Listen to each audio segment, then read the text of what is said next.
की बराबर की लोड शेडिंग है कि पंजाब की सनतें सिर्फ 3 दिन चले और कराची में सनतें 6 दिन चले। जरदारी साहब, ये पंजाब के खिलाफ इंतकामी कार्रवाई आपको बहुत महंगी पड़ेगी। हमने सियासत को ताकत देने की कोशिश की, हमने जमहूरियत को ताकत देने की कोशिश की, वरना आपके पास सीटें ही नहीं थी कि आप चीफ मिनिस्टरशिप बना सकते। अगर मैं नहीं अनाउंस करता, अगर मैं नहीं कहता कि मैंने चीफ मिनिस्टर इनको दे दी है, तो ये चीफ मिनिस्टर नहीं बने होते। वो कौन सी दुनिया में रह रहे हैं आसिफ जरदारी? कहीं अपने ये जो अपने किले में बैठे हुए हैं और अपने मौत से डर के खौफजदा होके कभी पब्लिक पर तो निकले, आपको पता चलेगा कि आज पाकिस्तान की पब्लिक क्या सोच रही है। जहां तक मेरे नए प्राइम मिनिस्टर को बनाने का सवाल है, तो इनने मुझसे अगर यूसुफ रजा ले लिया तो मैंने इनको एक जियाला दे दिया।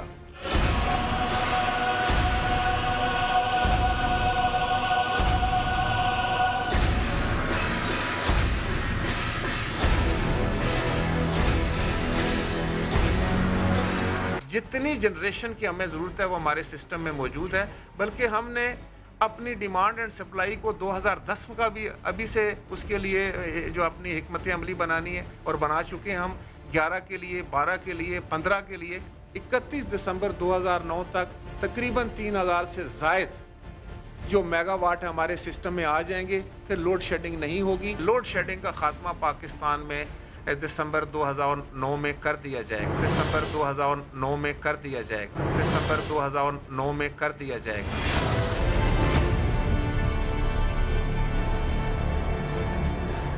बिस्मिल्लाहिर्रहमानिर्रहीम। अस्सलाम वालेकुम नाजरीन, मैं हूं Jasmine Manzoor and welcome to the show. ये बात तो शायद सदर मुमलिकत की बहुत ज़्यादा दुरुस्त होगी, जहां वो ये कहते हैं कि हमारे ख़िलाफ़ बात की जा रही है और हमें टारगेट किया जा रहा है हुकूमत वक्त को टीवी टॉक शोज़ के ज़रिए। और जाहिर सी बात है कि इन टॉक शोज़ में हकीकत बिल्कुल नहीं होती। जाहिर सी बात है कि ये एक उनका परसेप्शन है। मैंने देखा है पिछले 3-4 साल तो नहीं, ज़्यादा होंगे, कम होंगे, सॉरी माजरत के साथ, 2-2.5 साल से जब भी वो तकरीर करते हैं टेलीविज़न टॉक शोज़ को और न्यूज़ कवरेज को बहुत ज़्यादा तनकीद का निशाना बनाते हैं। एक तरफ वो कहते हैं कि इनमें कोई सदाकत नहीं, दूसरा वो इसे इतनी अहमियत देते हैं कि अपनी तकरीर में कहीं ना कहीं इसका जिक्र ज़रूर करते हैं।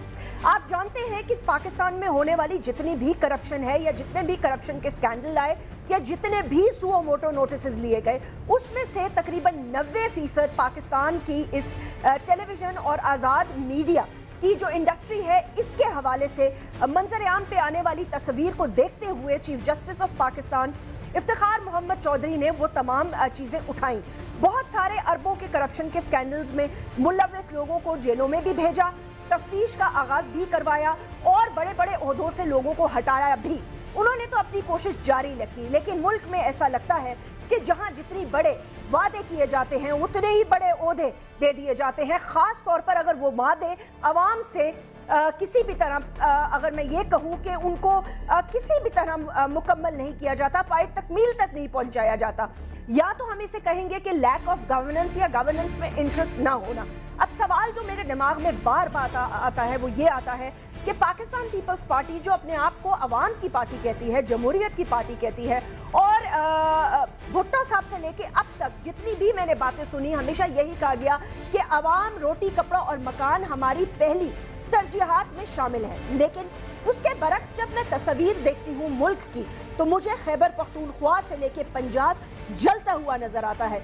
और जब मैं जलता हुआ कहती हूँ तो इसमें कोई ऐसी हैरानी की बात नहीं। आज अवाम जिस तरह सड़कों पर है, जिस तरह वो मुश्तइल है और जिस तरह वो जलाओ घेराव कर रही है, इससे मुझे ये डर है कि ये कहीं इतना आउट ऑफ कंट्रोल ना हो जाए कि लॉ एंड ऑर्डर का एक ऐसा बड़ा मसला बन जाए कि मुल्क के बेशतर सूबों की तरह, जहां बलोचिस्तान टारगेट किलिंग और कराची भत्ताखोरी और टारगेट किलिंग की बाजारों में लिपटा हुआ है, वहां ना सिर्फ जानों की ज़िया तो हो ही रही है, बल्कि अवाम बिफरती हुई जो आउट ऑफ कंट्रोल हो तो इन हुक्मरानों के घर तक ना जा पहुंचे।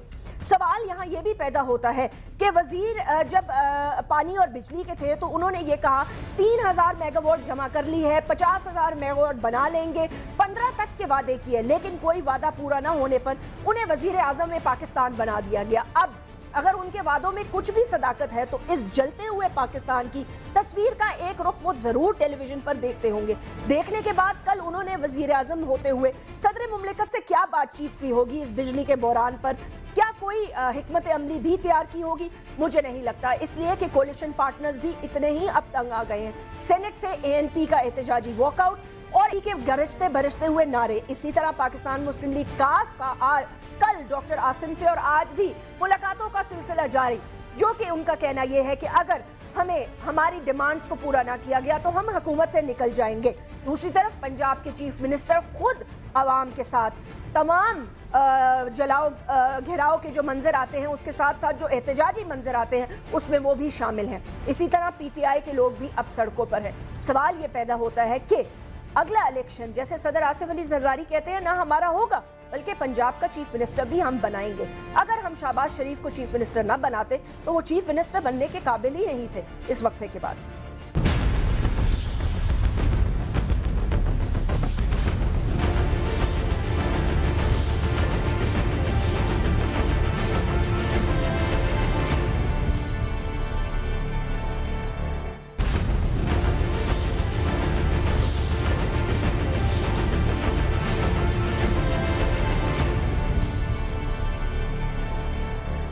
वेलकम बैक नाजरीन। आइए तारुफ कराती हूँ, सेनेटर शाहिद सैयद साहब हमें ज्वाइन करें। आप ANP सिंध के सदर भी हैं, उसके साथ साथ आसमा अरबाब आलमगीर साहिबा, आप मेंबर हैं नेशनल असेंबली की, पाकिस्तान पीपल्स पार्टी की एक अहम रुकन है, और खैबर पख्तूनख्वा के हवाले से भी आप ज़्यादा डिटेल में मुझे बता भी सकेंगी कि आखिर हो क्या रहा है। आबिद शेर अली साहब मेंबर हैं नेशनल असेंबली के, पाकिस्तान मुस्लिम लीग नवाज के यंग एनर्जेटिक पॉलिटिशियंस में से हैं, जो आप जानते हैं कि अमूमन जो बर्निंग इश्यूज होते हैं वो लेके आते हैं असेंबली के फ्लोर पर भी और दीगर हवाले से भी। आप सब लोगों को वेलकम, अस्सलाम वालेकुम, बहुत बहुत शुक्रिया।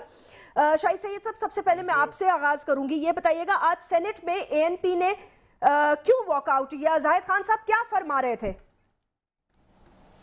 सबसे पहले तो आपका शुक्रिया अदा करता हूँ। हमारी कल प्रोटेस्ट था, कल हमने वॉकआउट किया था। आज उन्होंने कल, क्योंकि कल वजीर भी नहीं आया था, जवाब देने वाला कोई बंदा नहीं था, इस वजह से हमने बोला कि जब मिनिस्टर ही नहीं आया तो हम किससे बात करें। हमने वॉकआउट किया। आज उनका मिनिस्टर भी आया था और सेक्रेटरी को भी बुलाया था, आज हमने उससे बात हुई। जो आज का रिजल्ट है वो मैं आपको थोड़ा सरसरी बताना चाहता हूँ कि आज के दिन में जो पूरा मुल्क में रिक्वायरमेंट है वो 17,500 मेगावाट है। ठीक, जो कि हम जब जनरेट कर रहे हैं वो इस वक्त 12,550 मेगावाट जनरेट कर रहे थे आज के दिन में। जो परसेंटेज बनता है वो 31.71% हम बिजली बना रहे हैं इस वक्त कर रहे हैं। जो कि हमारे पास शॉर्ट फॉल है वो 4,950 मेगावाट की कमी है, जो कि 28.29% बन जाता है। ठीक, इसी हिसाब से जब हम अपने पख्तूनख्वा का हिसाब लगाते हैं तो हमारी जो टोटल रिक्वायरमेंट है वो 2800 से लेकर 3000 मेगावाट की है, जबकि हमें मौके पे मिलता है 1300-1400 मेगावाट मिलता है। जबकि इस परसेंटेज से जो शॉर्ट फॉल है, अगर हम इसको दो हिस्सों में लेते, एक हिस्सा तो कि हमारी 18वीं तरमीम में जो प्रोविंस जो चीज पैदा करेगा, चाहे बिजली चाहे गैस, तो वो पहले उनका हक है, हम उसको भी साइड पे इस वक्त रखते हैं, क्योंकि मुल्क के हालात ऐसे कि हम इसमें ये परख नहीं कि पख्तूनख्वा क्या है पंजाब क्या है, लेकिन फिर कम से कम अपने कोई भी जाविये पे हम अपना हिस्सा तो पूरा मांगना हमारा हक है कि इस शॉर्ट फॉल में हम साथ हैं। उसके बावजूद हमारा जो बनता है, अगर हम 28.29% शॉर्टेज हम पे आ जाए तब भी हमारा 2,2100 मेगावाट हमारा हक बनता है, जबकि हमारे को मौके पे जो वहां मिलता है वो 1300-1400 मेगावाट है।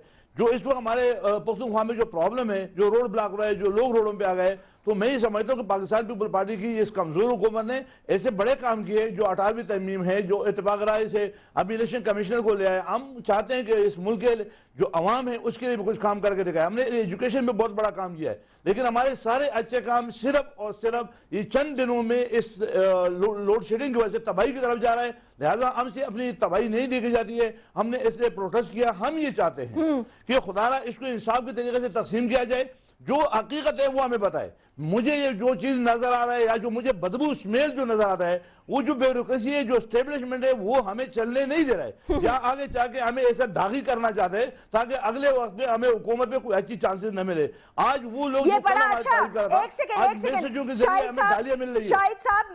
शाहिद सैयद साहब, माजरत के साथ स्टैब्लिशमेंट और ब्यूरोक्रेसी अगर आपके कंट्रोल में नहीं है तो फिर आपको हुकूमत वक्त होने का क्या आप समझते हैं कि आपको होना चाहिए? हुकूमत वक्त का मतलब ही ये है कि आप वो काम करें जिससे अवाम को फौरी तौर पर रिलीफ मिले। ना लॉ एंड ऑर्डर आपके हाथ में है, ना टारगेट किलिंग आपके हाथ में है, ना बिजली रोजगार आपके हाथ में है।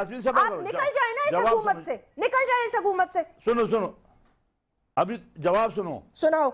मैं ये समझता हूँ कि वाकई आपकी सोच आपकी हद तक सही कि निकल जाए हुकूमत। हमारे निकलने से ये मसाइल पे भी वही मसाइल रहेगा। अच्छा। लेकिन हम ये चाहते हैं कि हुकूमत रहते हुए अगर हमारी कमजोरियां उनको दूर किया जाए। ये जो आप कहते हैं वाकई ये ब्यूरोक्रेसी में आपका 65 साल जो जोर दौरानिया रहा है वो अमरीत का रहा और वो उन ब्यूरोक्रेसी और ब्यूरोक्रेट ने चलाया हुआ है। आज भी जो हमारा प्राइम मिनिस्टर बना हुआ है इनको भी उन्होंने झूठ बोला था, इसको भी किसी ने बोला था। ये खुद बिजली नहीं बना था, ये ना खुद जनरेट करता ना कुछ प्लांट से खरीदा था, लेकिन इनके ऑफिसर ने उनको बोला था कि 2009 में हो जाएगा, बाद में काम नहीं हुआ। हमें वादे लारे लपे दे रहे हैं। आप भी तो आवाम को लारे लपे दे रहे हैं ना। वजीर आजम होकर अगर छोड़ दे माजरत के साथ, मैं उसमें तो जाना ही नहीं चाहती। आप ये बात आप अपनी सूबे की जलती हुई तस्वीरें देखने के बावजूद अगर ऐसे वजीर आजम को या ऐसे वजीर को जो पानी और बिजली ना दे सके उसको आप डिफेंड करें तो फिर आप ये किस मुंह से वोट मांगेंगे मुझे नहीं पता। मैं इस नुक्ते पर बाद में वापस आऊंगी, रुक जाएं एक सेकंड। अगर मैं एक जवाब तो एक शॉर्टली जवाब दूंगा। अगर हम किसी को डिफेंड करते होते तो हम वॉकआउट नहीं करते। हम जाहिर अपनी कमजोरियां, हमारे मिनिस्टर की भी कमजोरियां, हमारी कमजोरियां, मगर हम उस चीजों को पॉइंट आउट कर रहे हैं और हम इस दलदल से निकलना चाहते हैं। लेकिन इस दलदल से हम उस सूरत में निकलेंगे कि हम कम से कम करप्शन कम करें। अगर जैसा इसको जो तेल नहीं है, पेट्रोल नहीं है, वो सप्लाई प्रेसिडेंट ने, प्राइम मिनिस्टर ने पैसे भी दिए, उसके बावजूद भी लोड शेडिंग खत्म क्यों नहीं हो रही है? उसका वजह ये कि वो टैंकर जो कि ग्रेड स्टेशन पे आके वो भरे वापस जाके बिक जाते हैं। क्यों बिक जाते हैं? ये कमजोरियां हैं। स्टेब्लिशमेंट को हमें टाइट करना है, कंट्रोल करना है। आज भी हमारी उसी जो बातें हुई हमने कोई मिटाई नहीं करनी। रुक जाएं एक सेकंड, बातें सुनाइए। आपने बातें सुनाई हैं, अच्छा चले ठीक है, बहुत अच्छी बात है ये। लेकिन मैं अगर एजेंडे पे जो आज सेनेट में डिस्कस होने वाला था उससे इस हुकूमत की प्रायोरिटीज जो नजर आती हैं उस पर भी मैं बात करूंगी। आबिद शेर अली साहब, क्या हालात हैं पंजाब के? एक बार फिर जो वादे किए वो पूरे नहीं किए गए। अगर मुझे याद हो तो मेरे प्रोग्राम में अहमद मुख्तार साहब ने खुद ये कहा था कि वो बहुत जल्दी वजीर आला पंजाब से मिलकर इक्वल डिस्ट्रीब्यूशन और उसके साथ साथ लोड मैनेजमेंट की पूरी कोशिश करेंगे। अब तक आने वाली इत्तलात के मुताबिक कोई मुलाकातें, कोई चीज मंजर आम पर आई है जिससे पंजाब के लोगों को कुछ रिलीफ मिल सके? देखें जैस्मिन, चंद माह पहले मियाँ शहबाज शरीफ साहब ने एनर्जी कॉन्फ्रेंस मुनक्कद करवाई थी लाहौर के अंदर, जिसमें उस वक्त के प्राइम मिनिस्टर यूसुफ रज़ा गिलानी और भी इत्तेहादी उनके तमाम लोगों ने शिरकत की थी और यही फैसला किया गया था कि इक्वली डिस्ट्रीब्यूट की जाएगी जितनी भी बिजली है पूरे मुल्क में। लेकिन मुझे हंसी आ रही है जो गुफ्तगू मोहतरम शाहिद सैयद साहब ने भी की, हुकूमत में भी 4.5-5 साल में बैठे हैं। आज इनको पता चला है कि मुल्क में क्या हालात हैं, आज इनको पता चला है कि मुल्क में मुजाहरे हो गए हैं।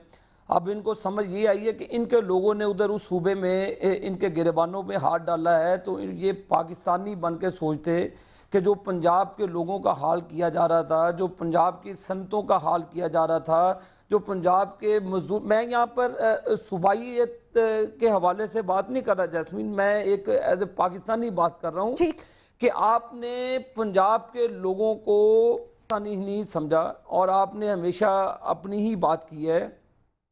अगर आप देखें कि किसकी कंट्रीब्यूशन कितनी ज़्यादा है, सर्कुलर डेट देखें शायद सैयद साहब, कल मैं तमाशा देख रहा था टीवी पर जो आपके वुज़रा कह रहे थे और जो वाटर एंड पावर की तरफ से बयान आ रहे थे, बिजली चोरी कौन से सूबे में कहाँ पे ज़्यादा होती है, तो ये भी जनाब आपने देखना है। आप हुक्मरानों के साथ पिछले 4.5 सालों से मज़े ले रहे हैं इक़्तिदार के। अब आप मैं जैस्मिन माजर के साथ एक बात करूंगा। अभी आपने आसिफ अली जरदारी साहब का क्लिप चलाया और जिसमें उन्होंने बात की शहबाज शरीफ के खिलाफ जी। मैं समझता हूँ कि जब चूहा आपको पता न अंदर होता है सुराख के, वो बाहर आता है, उसको नहीं समझ होती कि एनवायरनमेंट क्या है, तो वो साल के बाद निकलते हैं अवाने सदर से बाहर और जो उनके मुँह में आता है कह देते हैं। उनको ये समझ होना चाहिए कि पाकिस्तानी पूरी कौम आज सरापा एहतजाज है।